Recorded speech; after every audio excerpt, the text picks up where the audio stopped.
Maak die wolke oop, Here, oor my pad. Ek is moeg van storms wat my hart vasvat. Elke traandruppel het U mos gesien.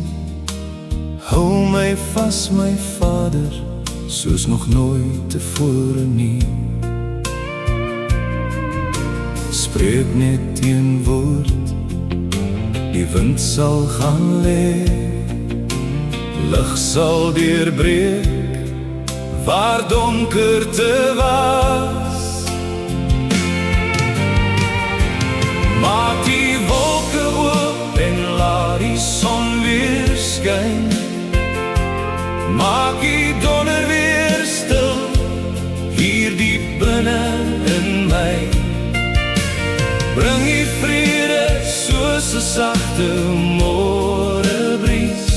Laat my weer glo, laat my weer lief hê, laat my weer leef. Maak die wolke oop, ek kyk op na U, want U genade maak elke nuwe dag weer nuut.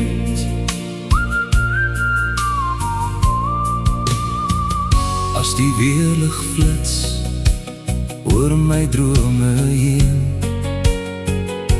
herinner my hier, ek stap nooit alleen. U hand is sterker as die wildste see, en U liefde dra my waar my voete nie meer kan nie. Elke storm het eenmaal sy laaste donderklap.